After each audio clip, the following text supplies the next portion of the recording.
Tim penyidik Direktorat Tindak Pidana Narkoba Bareskrim Polri menemukan 2 pabrik pembuatan obat keras di kawasan Daerah Istimewa Yogyakarta.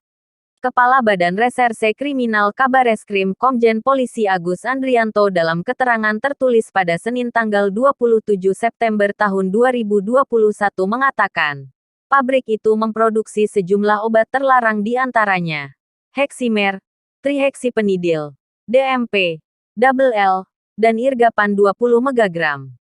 Pengungkapan kasus ini berawal ketika polisi melakukan penyelidikan dugaan jual beli obat keras di wilayah Jawa Barat dan kawasan Jakarta Timur.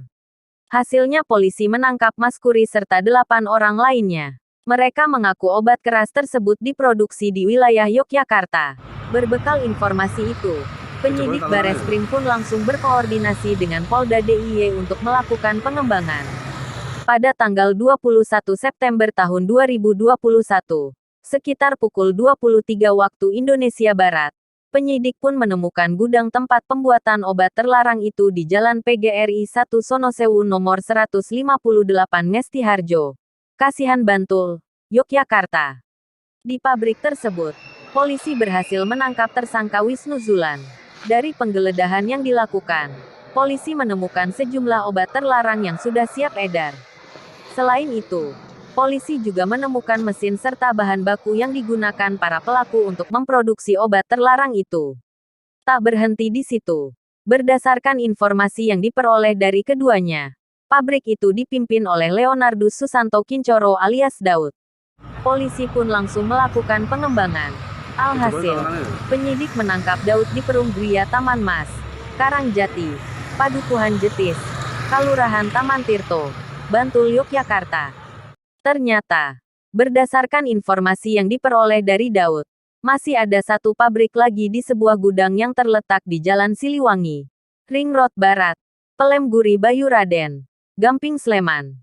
Polisi pun langsung menyelidiki tempat yang diduga menjadi gudang itu. Kemudian pada tanggal 22 September tahun 2021, polisi menggeledah pabrik tersebut. Dalam penggerbekan itu polisi menemukan ribuan pil koplo dan bahan bakunya. Berdasar pengakuan tersangka Daud, pemilik semua pabrik yang digrebek adalah Joko Slamet Riyadi Widodo yang merupakan kakak kandungnya. Joko pun ditangkap pada tanggal 22 September tahun 2021 Jalan Kabupaten KM2, Padukuhan Biru, Trihanggo, Gamping Sleman. Selang beberapa hari kemudian, polisi kembali menangkap dan menetapkan Sri Astuti dalam kasus ini. Dia berperan sebagai pemasok bahan baku yang digunakan untuk produksi obat di kedua pabrik tersebut. Ia mengaku obat keras ilegal itu sudah beroperasi selama 2 tahun. Dalam sehari, mereka memproduksi 2 juta butir obat keras. Dari pengungkapan jaringan peredaran polisi menyita sejumlah barang bukti. Di antaranya adalah 1 unit truk Colt diesel dengan nomor polisi AB 8608 IS. Lalu 30.345.000 butir obat keras yang dikemas menjadi 1.200 koli paket dus. Kemudian, 9 mesin cetak, 5 buah mesin oven obat, 2 buah mesin pewarna obat, 1 buah mesin cording printing untuk pencetak, 300 sak laktose dengan berat total sekitar 800 kg.